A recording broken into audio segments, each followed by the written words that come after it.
আমরা বাঙালি মাছ ভাত না হলে আমাদের তৃপ্তিটাই আসে না, ভালো করে খেতেই পারি না। তাই আজ আমি 2 রকমের মাছের তরকারি রান্না করেছি, সেটাই আজ আপনাদের সাথে শেয়ার করব। হাই এভরিওয়ান, আসসালামু আলাইকুম।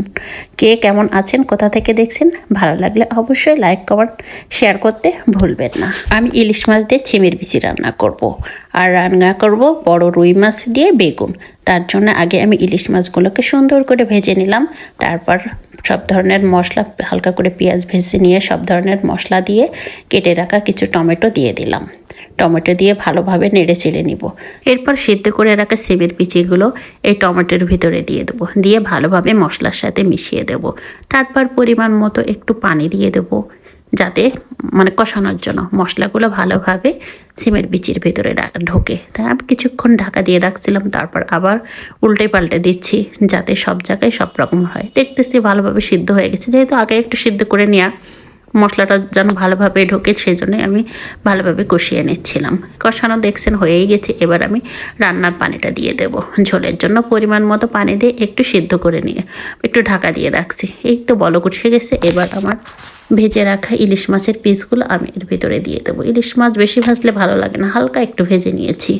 নিয়ে আর এখনকার ইলিশ মাছ তেমন তো স্বাদ নেই, একটু না ভাজলে যেন ভালোই লাগে না। তারপর ঢাকা দিয়ে রেখে দেবো কিছু সময়ের জন্য। তারপর আবার আলতো করে নেড়ে চেড়ে দিব।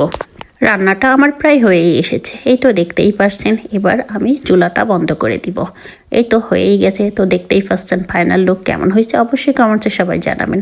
তারপর আমি রুই মাছের পিসগুলোকে ভেজে নেবো। এটা অনেক বড় রুই মাছ, তার কারণে আমি ছোট ছোট পিস করে নিয়েছি মাছের ভিতরে, যাতে ভালো করে মশলাগুলো ঢোকে। বড় মাছের পিসের ভিতরে মশলাটা ভালো ঢোকে না, এই জন্য ছোটো ছোটো করে পিস করে নিই। যার যে কয় পিস লাগবে সে কয় পিস খাবে, কিন্তু এটাকে ছোট ছোট হতে হবে আর কি, যাতে মশলাটা ঢোকে। আর আমি রান্নার জন্য মশলা কষিয়ে নিলাম। তারপর বেগুন কেটে ধুয়ে রাখা বেগুনগুলোকে আমি মশলার ভেতরে দিয়ে দেব, দিয়ে ভালোভাবে নেড়ে চেড়ে নিচ্ছি উল্টে পাল্টে, যাতে মশলাগুলো ভালোভাবে ঢোকে আর কি। এইবার আমি ঢাকা দিয়ে রেখেছিলাম কিছু সময়ের জন্য। বেগুনে হালকা পরিমাণে পানি দিয়ে দিচ্ছিলাম। আমি সবসময় ফোটানো পানি দিয়েই রান্না করি, তাই যখন প্রয়োজন হয় অল্প পরিমাণে দিয়ে দিই। আবার ঢাকা দিয়ে রেখে দিলাম ভালোভাবে সিদ্ধ হওয়ার জন্য। আবার একটু নেড়ে চড়ে নেব। বেগুন এমন একটা সবজি যেটা 12 মাসই পাওয়া যায়, তবে শীতের সময়টাতেই যেন এর স্বাদটা অনেক গুণ বেড়ে যায়। এখন শীতের প্রায় শেষ, আর কিছুদিন পরে অতটা ভালো লাগবে না, এখন যতটা বেগুন ভালো লাগে। তারপর আমি যেহেতু কষানো হয়ে গেছে, একটু ঝোলের পানি দিয়ে দিয়েছি। তারপর আবার মাছগুলো দিয়ে ভালোভাবে চেপে চেপে ঝোলের ভিতরে বসিয়ে দিচ্ছি, যাতে সব ধরনের মশলা মাছের ভিতরেও ঠিকঠাক মতো ঢোকে। তারপর ঢাকা দিয়ে আরও কিছুক্ষণ আমি রান্না করে নেব। তারপর এই তো প্রায় দেখতেই পাচ্ছেন আমার রান্নাটা প্রায় হয়ে আসছে।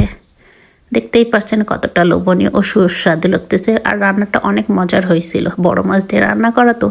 সবাই ভালো থাকবেন, আজ এই পর্যন্তই। আল্লাহ হাফিজ।